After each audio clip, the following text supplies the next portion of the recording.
Assalamualaikum warahmatullahi wabarakatuh. Salam sejahtera, selamat pagi untuk kita semua. Perkenalkan, nama Ibu Sri Maretmi. Saya adalah Wakil Kepala Sekolah Bagian Kurikulum di SMA Negeri 1 Dusun Tengah. Pertama-tama Ibu mengucapkan selamat datang di SMA Negeri 1 Dusun Tengah.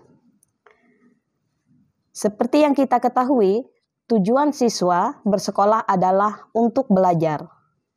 Apa itu belajar? Apa tujuan kita belajar? Bagaimana cara belajar yang efektif dan efisien? Nah, untuk mengetahui jawaban dari pertanyaan-pertanyaan tadi, silahkan siswa sekalian untuk menyimak materi yang akan Ibu sampaikan.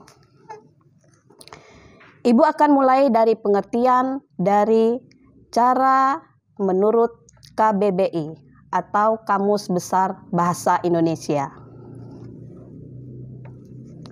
Pengertian cara menurut KBBI atau Kamus Besar Bahasa Indonesia. 1. Jalan atau aturan sistem melakukan berbuat sesuatu. 2. Gaya ragam, seperti bentuk corak. Yang ketiga, jalan yang harus ditempuh. 4. Usaha atau ikhtiar.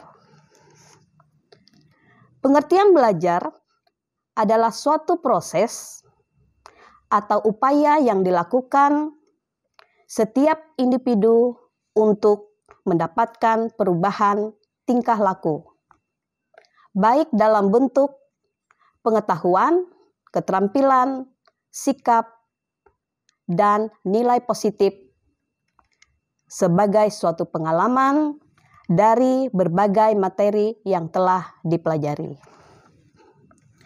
Definisi belajar dapat juga diartikan sebagai segala aktivitas psikis yang dilakukan oleh setiap individu sehingga tingkah lakunya berbeda antara sebelum dan sesudah belajar.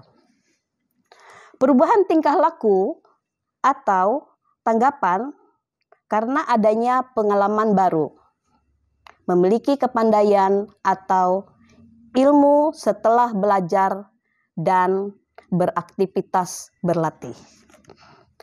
Arti belajar adalah suatu proses perubahan kepribadian seseorang, di mana perubahan tersebut dalam bentuk peningkatan kualitas perilaku, seperti peningkatan pengetahuan, keterampilan, daya pikir, pemahaman, sikap, dan berbagai kemampuan lainnya. Sebelum kita simpulkan pengertian cara belajar, berikut ini kita simak pengertian belajar menurut para ahli. Pengertian belajar menurut para ahli. Belajar merupakan sesuatu yang berproses dan merupakan unsur yang fundamental dalam masing-masing tingkatan pendidikan. Agar lebih memahami apa arti belajar, kita dapat merujuk pada beberapa pendapat para ahli. Pertama, Muhammad Sobri Sutikno. Menurut Muhammad Sobri Sutikno, pengertian belajar adalah suatu proses, usaha yang dilakukan oleh seseorang untuk mendapatkan suatu perubahan yang baru sebagai hasil pengalamannya sendiri. Dalam hal ini, perubahan adalah sesuatu yang dilakukan secara sadar atau disengaja dan bertujuan untuk memperoleh sesuatu yang lebih baik dari sebelumnya. Yang kedua, menurut ahli, yaitu Tursan Hakim. Menurut Tursan Hakim, Definisi belajar adalah suatu proses perubahan di dalam kepribadian manusia yang ditunjukkan dalam bentuk peningkatan kualitas dan kualitas tingkah laku seperti peningkatan kecakapan, pengetahuan, sikap, kebiasaan, pemahaman, keterampilan, daya pikir, dan kemampuan lainnya. Pendapat ahli yang ketiga yaitu Skinner. Menurut Skinner, pengertian belajar adalah suatu proses adaptasi atau penyesuaian tingkah laku yang berlaku secara progresif. Pendapat ahli yang keempat yaitu C.T. Morgan. Menurut C.T. Morgan, pengertian belajar adalah suatu perubahan yang relatif dalam menetapkan tingkah laku sebagai akibat atau hasil dari pengalaman yang telah lalu. Menurut ahli yang kelima yaitu Hilgard dan Bauer, menurut Hilgard dan Bauer, pengertian belajar adalah perubahan tingkah laku seseorang terhadap situasi tertentu yang disebabkan oleh pengalamannya yang berulang-ulang dalam situasi tersebut. Dari pengertian cara belajar dan beberapa pendapat para ahli, dapat disimpulkan cara belajar adalah jalan atau aturan atau sistem, gaya, jalan yang harus ditempuh, usaha atau ikhtiar yang dilakukan setiap individu untuk mendapatkan perubahan tingkah laku, baik dalam bentuk pengetahuan, keterampilan, sikap, dan nilai positif sebagai suatu pengalaman dari berbagai materi yang telah dipelajari. Tujuan belajar secara umum. Seperti yang telah disinggung pada pengertian belajar di atas, tujuan utama kegiatan belajar adalah untuk memperoleh dan meningkatkan tingkah laku manusia dalam bentuk pengetahuan, keterampilan, sikap positif, dan berbagai kemampuan lainnya. Menurut Sadirman tahun 2011 halaman 26-28, secara umum ada 3 tujuan belajar, yakni 1. Untuk memperoleh pengetahuan. Hasil dari kegiatan belajar dapat ditandai dengan meningkatnya kemampuan berpikir seseorang. Jadi, selain memiliki pengetahuan baru, proses belajar juga akan membuat kemampuan berpikir seseorang menjadi lebih baik. Dalam hal ini, pengetahuan akan meningkatkan kemampuan berpikir seseorang, dan begitu juga sebaliknya. Kemampuan berpikir akan berkembang melalui pengetahuan yang dipelajari. Dengan kata lain, pengetahuan dan kemampuan berpikir merupakan hal yang tidak dapat dipisahkan. Tujuan belajar yang kedua yaitu menanamkan konsep dan keterampilan. Keterampilan yang dimiliki setiap individu adalah melalui proses belajar. Penanaman konsep membutuhkan keterampilan, baik itu keterampilan jasmani maupun rohani. Dalam hal ini, keterampilan jasmani adalah kemampuan individu dalam penampilan dan gerakan yang dapat diamati. Keterampilan ini berhubungan dengan hal teknis atau pengulangan. Sedangkan keterampilan rohani lebih cenderung kompleks karena bersifat abstrak. Keterampilan ini berhubungan dengan penghayatan, cara berpikir dan kreativitas dalam menyelesaikan masalah atau membuat suatu konsep. Tujuan pembelajaran secara umum. Yang ketiga, membentuk sikap. Kegiatan belajar juga dapat membentuk sikap seseorang. Dalam hal ini, pembentukan sikap mental peserta didik akan sangat berhubungan dengan penanaman nilai-nilai sehingga menumbuhkan kesadaran di dalam dirinya. Dalam proses penumbuhan sikap mental perilaku dan pribadi anak didik, seseorang guru harus melakukan pendekatan yang bijak dan hati-hati. Guru harus bisa menjadi contoh bagi anak didik dan memiliki kecakapan dalam memberikan motivasi dan mengarah berpikir. Ciri-ciri belajar. Proses belajar dapat dikenali melalui beberapa karakteristiknya. Mengacu pada definisi belajar di atas, berikut ini adalah beberapa hal yang menggambarkan ciri-ciri belajar. Pertama, terjadi perubahan tingkah laku, baik itu kognitif, afektif, psikomotor, dan campuran. Baik yang dapat diamati maupun yang tidak dapat diamati secara langsung. Yang kedua, perubahan tingkah laku belajar pada umumnya akan menetap atau permanen. Yang ketiga, proses belajar umumnya membutuhkan waktu tidak sebentar, di mana hasilnya adalah tingkah laku individu.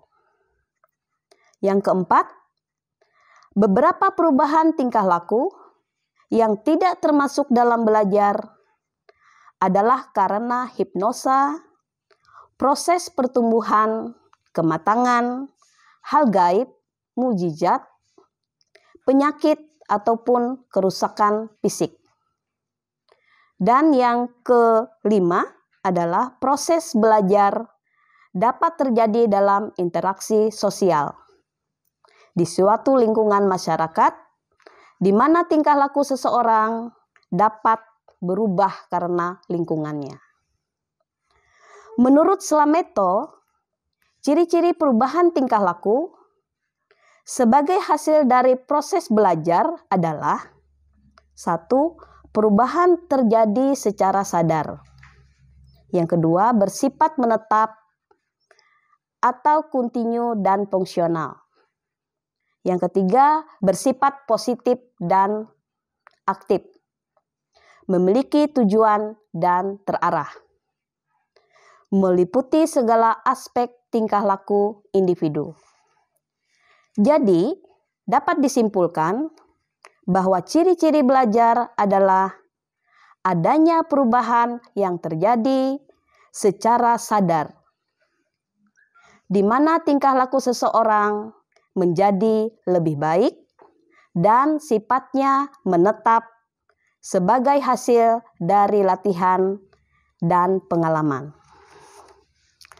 Berikut jenis-jenis belajar.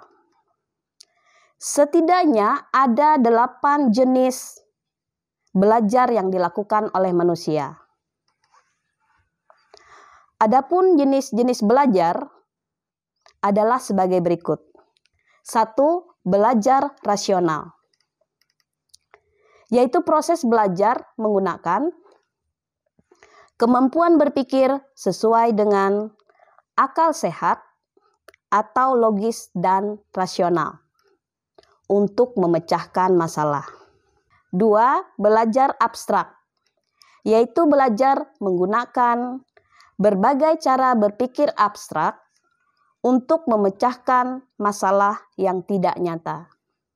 Ketiga, belajar keterampilan, yaitu proses belajar menggunakan kemampuan gerak motorik dengan otot dan urat saraf untuk menguasai keterampilan jasmaniah tertentu. 4.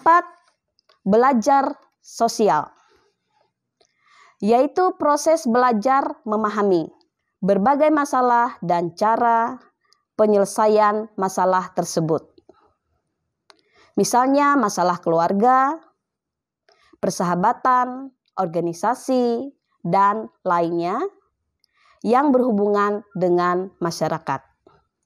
Yang kelima, belajar kebiasaan, yaitu proses pembentukan atau perbaikan kebiasaan ke arah lebih baik agar individu memiliki sikap dan kebiasaan yang lebih positif sesuai dengan kebutuhan atau kontekstual. Yang keenam, belajar pemecahan masalah, yaitu belajar berpikir sistematis, teratur, dan teliti, atau menggunakan berbagai metode ilmiah dalam menyelesaikan suatu masalah. 7. Belajar apresiasi, yaitu belajar kemampuan dalam mempertimbangkan arti atau nilai suatu objek sehingga individu dapat menghargai berbagai objek tertentu. Kedelapan, belajar pengetahuan, yaitu proses belajar berbagai pengetahuan baru secara terencana untuk menguasai materi pelajaran melalui kegiatan eksperimen dan investigasi. Gaya belajar. Gaya belajar adalah cara yang digunakan dan lebih disukai, sehingga menjadi kebiasaan dalam proses belajar, yakni bagaimana menangkap, mengatur, serta mengolah informasi yang diterima sehingga pembelajaran menjadi efektif. 7 gaya belajar. Pertama, visual atau spasial. Gaya belajar visual ditandai dengan preferensi kamu untuk belajar dengan menggunakan gambar, grafik, warna, imajinasi visual, dan spasial. Nah, kalau kamu memiliki pemahaman hal-hal tersebut, berarti kamu tipe orang dengan gaya belajar visual.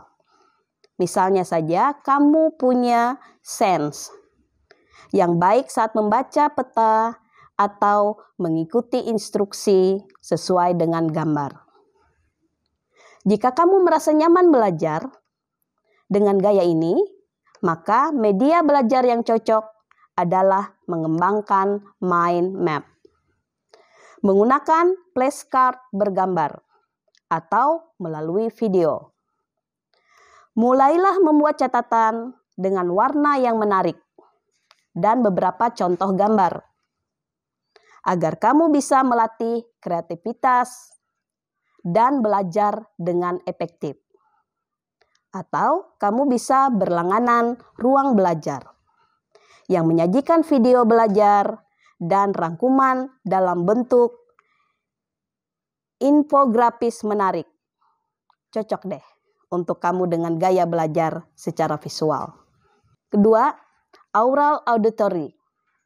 Gaya belajar auditori ditandai dengan kemudahan dalam memproses informasi dengan baik dari berbagai sumber suara, seperti penjelasan guru, pidato, rekaman suara, dan lain-lain.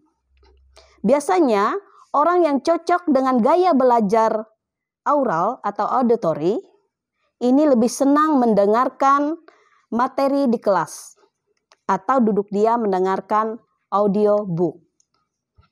Gaya belajar aural juga memiliki kecenderungan untuk sukses di bidang musik karena mempunyai sense yang baik terhadap nada dan ritme. Jika kamu adalah pelajar aural, gunakanlah bantuan musik dengan aktivitas belajarmu. Manfaatkan juga waktu di kelas untuk mendengarkan guru, rekam materi dengan ulang materi tersebut. Kamu juga bisa belajar dengan membuat musikalisasi materi pelajaran agar kamu lebih mudah memahaminya. Gaya belajar yang ketiga yaitu verbal atau linguistik. Gaya belajar verbal ditandai dengan preferensi untuk menggunakan kata-kata, baik dalam membaca maupun menulis dalam memahami pelajaran. Pelajar verbal nyaman dengan banyak membaca, berbicara, dan menulis saat belajar. Pelajar verbal juga cenderung menyukai permainan kata, puisi, pantun, menemukan arti kata.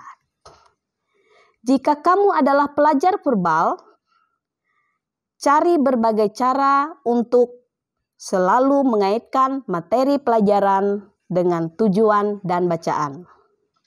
Kamu dapat menggunakan teknik mnemonik, membuat akronim, dan tuangkan dalam bentuk tulisan. Kamu juga bisa mengulang materi pelajaran dengan membacakannya secara lantang atau membuat permainan kata bersama teman-teman. Gaya belajar yang keempat yaitu fisikal atau kinestetik. Cara belajar kinestetik biasanya dengan ditandai cepatnya menerima dan mengolah informasi dari hal-hal fisik. Misalnya saja sentuhan, kehadiran alat peraga, dan partisipasi diri sendiri dalam proses belajar. Kamu cenderung merasa perlu untuk mengalami sesuatu secara langsung, untuk benar-benar memahami suatu hal. Kamu juga punya sen yang baik tentang tekstur atau bentuk. Biasanya anak dengan gaya belajar kinestetik menyukai kegiatan fisik seperti olahraga. Agar lebih memahami pelajaran, kamu dapat membuat alat-alat peraga. Misalnya, cara belajar materi katrol fisika. Bisa membuat alat peraga seperti alat timba sumur, agar paham bagaimana katrol itu bekerja untuk mengurangi jumlah gaya yang digunakan untuk mengangkat katrol tersebut. Gaya belajar yang kelima yaitu logical atau mathematical. Kamu merasa unggul saat menghitung? Berarti gaya belajarmu adalah mathematical. Biasanya kamu cepat menyadari suatu bentuk pola dan melihat keterkaitan satu informasi dengan informasi lainnya yang biasanya tidak disadari banyak orang. Kamu juga bisa memahami sesuatu dengan menyambungkan koneksi-koneksi dari berbagai detail dan menyusunnya dengan terorganisir, seperti bermain puzzle. Pelajaran yang bersifat problem, solving skill, sistematis, dan tidak perlu mengandalkan hafalan adalah kunci utama bagi kamu. Setuju? Gaya belajar yang keenam, sosial atau interpersonal. Gaya belajar interpersonal biasanya ditandai adalah kamu memiliki kemampuan sosial yang baik seperti berkomunikasi dengan verbal maupun tulisan. Kamu akan lebih nyaman berkonsultasi dan diskusi pelajaran bersama guru maupun teman sekelas. Juga suka belajar dengan mengutarakan ide dan mendiskusikan materi pelajaran tersebut. Gaya belajar yang ketujuh yaitu solitary atau intrapersonal. Kamu suka belajar di keadaan sepi dan menyendiri? bisa jadi kamu cenderung punya gaya belajar interpersonal. Dengan mengerjakan semuanya sendiri, kamu bisa membuat dan mengetahui personal interest and goals. Biasanya kamu lebih senang membaca buku atau belajar dari laptop atau HP. Berikut adalah 7 cara belajar yang efektif dan efisien. 1. Buat suasana belajar yang nyaman. Yang perlu Anda lakukan, pertama adalah bagaimana cara membangun suasana belajar yang nyaman. Ada banyak cara untuk membuat mood belajar itu muncul. Di antara, Anda bisa belajar sambil mendengarkan musik. Belajar di tempat-tempat yang nyaman, misalnya di taman atau di pinggir danau atau di ruangan ber-AC. Yang kedua, merangkum pokok pembelajaran. Ya, mencatat pokok-pokok pembelajaran. Kenapa? Karena jika Anda membaca satu buku, maka akan butuh waktu yang sangat lama untuk menyelesaikan. Ambillah intisari dari belajar tersebut. Hal ini akan membuat kemudahan mengingat dan juga mudah untuk memahami inti dari pembelajaran tersebut. Yang ketiga, belajar bersama.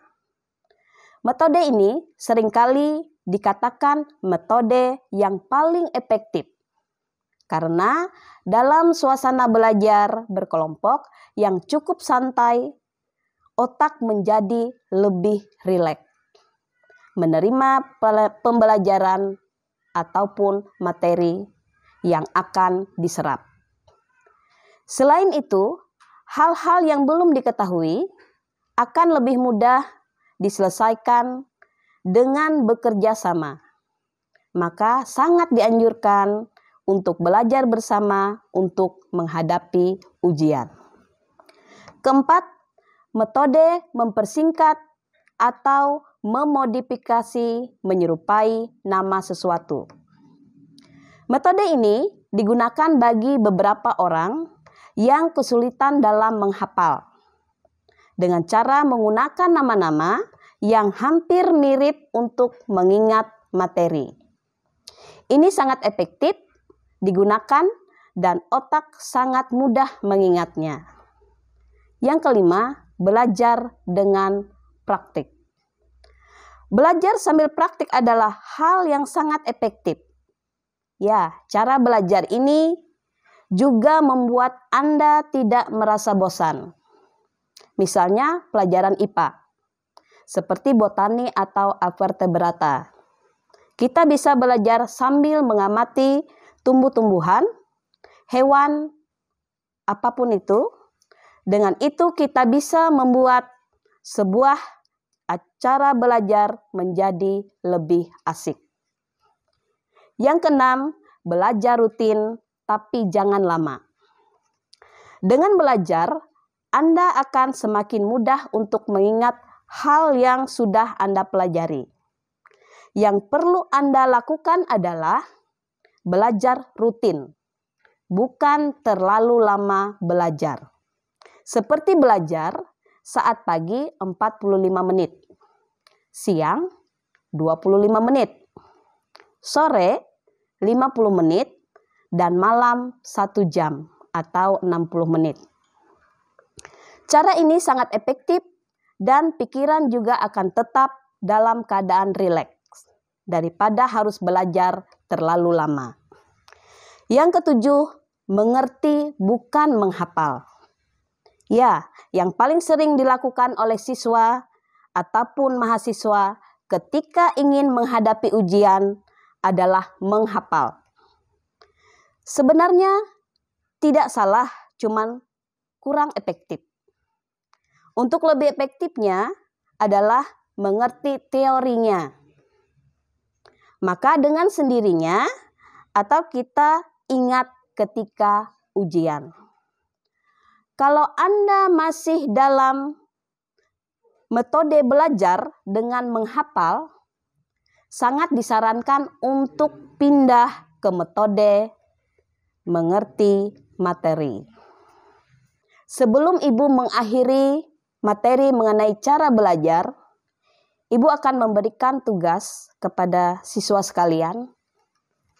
Tugasnya adalah membuat rangkuman tentang cara belajar yang telah Ibu sampaikan tadi. Sekali lagi, untuk siswa sekalian, tugasnya adalah membuat rangkuman tentang cara belajar. Untuk tugas yang telah dikerjakan, bisa kalian foto dan dikirimkan ke WA guru pendamping gugus masing-masing. Dikirimkan hari ini paling lambat sebelum pukul 21.00 atau pukul 9 malam. Demikian materi cara belajar yang bisa Ibu sampaikan. Semoga melalui materi cara belajar ini, siswa sekalian bisa mengetahui bagaimana cara belajar yang efektif sehingga mencapai tujuan yang baik sesuai dengan harapan. Jagalah kesehatan, tetap tinggal di rumah. Wassalamualaikum warahmatullahi wabarakatuh.